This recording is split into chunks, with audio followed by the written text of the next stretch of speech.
What is good, y'all? It is Anime K here, and we are back with another video. And today we're going to be talking about the arc that made me fall in love with Naruto. Now, make sure to like, comment, subscribe. And also, if you haven't seen my other video about Sasuke and about the arc that made me fall in love with him, go check that out as well after this video. But first, we're going to be talking about what led up to this arc. So first off, let's talk about Jiraya's death. Now, obviously, Jiraya's death was a big thing that hit the show and hit the fans hard, and it definitely hit Naruto hard, and it was very surprising because it was the first person in Naruto's life that has actually died, that has been close to him.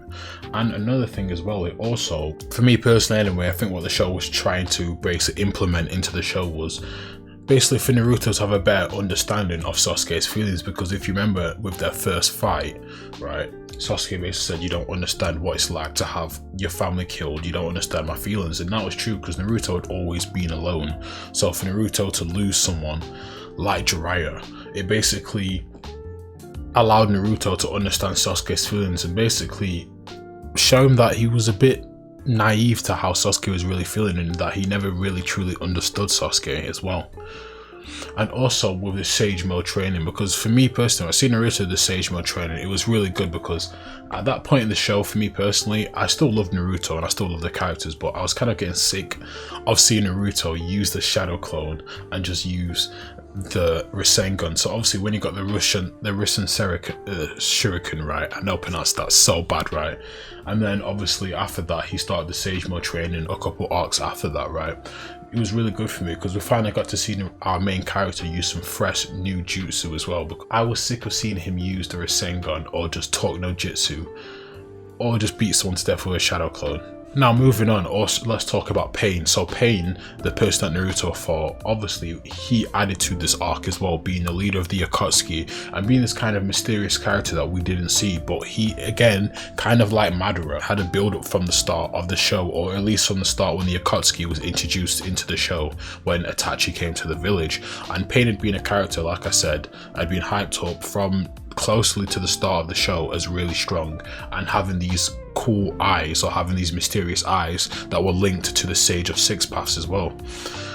And also when we find out Pain's backstory, we find out that he was actually one of Jiraya's former students as well, so that added kind of an emotional twist on it, because you know, Jiraiya being killed by one of his former students and then his other new student getting revenge on him, it also added to the story as well. And Kishimoto did a great job of building up this arc very good, and I think that's why a lot of people, when they do look at this arc, some people, not me personally, but some people will say it should have been the final arc of Naruto. Obviously I disagree with that, but it still has, I guess it still has a claim to be the last arc of Naruto. So let's talk about Pain's entrance to the village, right? Pain had, for me, basically one of the most coolest entrances to the village, because you hear a lot of characters talking about they'll do this and they'll do that, but Pain basically by himself, I know Conan was there as well, but I don't think he really needed Conan anyway, but by himself went down to the Leaf Village, right, with his path. Don't get me wrong, right, he did have his path, but it was still all his chakra and still all his abilities.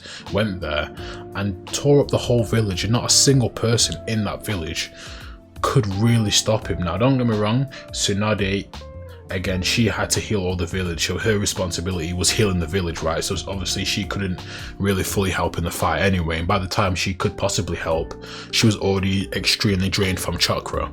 And then you have Kakashi as well. He did a good job, don't get me wrong, he did a good job against Pain, but Kakashi unfortunately just wasn't strong enough for Pain. And obviously Might Guy and Might Guy's team was all out of the village, so they could help either. But even still, to go to a village by yourself, a strong village like the Konoha, you know, because you don't forget, Konoha is still one of the most strongest villages, or the strongest, depending on your opinion or whatnot, right?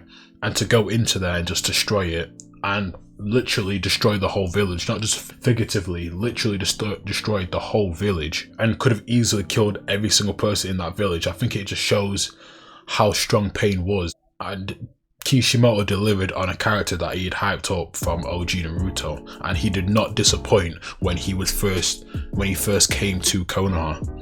And another thing that amazed me is he still had the power to then fight Sage Mode Naruto and defeat him, because people forget, technically Pain did die, right, but technically if you look at it, he defeated Naruto, right? The only reason why Naruto was able to even fight back against Pain was because he went into that rage with the Nine Tails, and then Minato obviously suppressed it. But if it wasn't for Minato being there, he would have just gone on a rampage and burned himself out. No one was stopping Pain from taking him back to the lair and taking the Nine Tails out of him.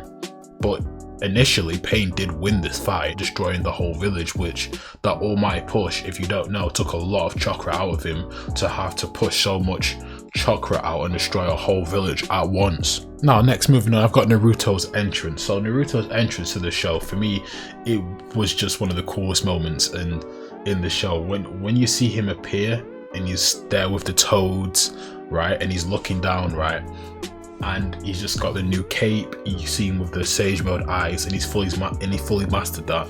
Again, entrances matter to a fight, because the way he entered that fight, he was ready, he was calm. Let's move on to the main part of this arc, and the main reason why people probably like this arc as well is because of the fight. So we've got Naruto versus Pain. Now Naruto, right, if you remember at the start of the fight, Pain goes to attack Tsunade, right, and then Naruto crushes one of the Deva paths, right, or crushes one of the paths, right, I can't remember what the name of the path was called, but crushes one of the paths with one hit. So what Kishimoto was showing you there is, look, yes, Pain destroyed the whole village, right? Kakashi had to have a full-on blown fight with Pain. Everyone did, and Naruto just came down and crushed it with one hit. So he's telling you that, look, Naruto is now on another level, and also it is telling us that he is at least now surpassed Kakashi in terms of strength, being able to do that, and probably you could say surpassed Tsunade as well. You know, that's up for debate whether you think Tsunade would have been a big help against the Pains or not.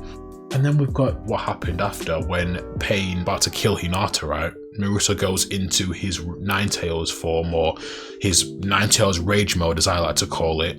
And who has to suppress it? Like I said before, Minato. And this as well is, if not the Pain fight, it was this part that a lot of people liked, because we first get to see Minato, because they talked about the fourth Hokage, referenced him so much. Jiraiya had referenced him, the third Hokage had, Kakashi had as well, but we never really know who he was. So, and then when we see him, we get to see Naruto finally meet his father and have that emotional moment with his dad, and that also as well was just a beautiful moment for me. And I think Kishimoto again did it perfectly, of displaying not only Naruto's feelings, but obviously Minato's feelings of regret for not being there for Naruto, but also entrusting that the Leaf Village and everything to Naruto, and having the utmost belief in his son. And lastly, right, and not lastly, but just basically to close the video, we'll talk about Naruto closing the cycle of hate. Now, Naruto, the cycle of hate, right, is basically a cycle where it's gone on since the start of ninjutsu, right, where basically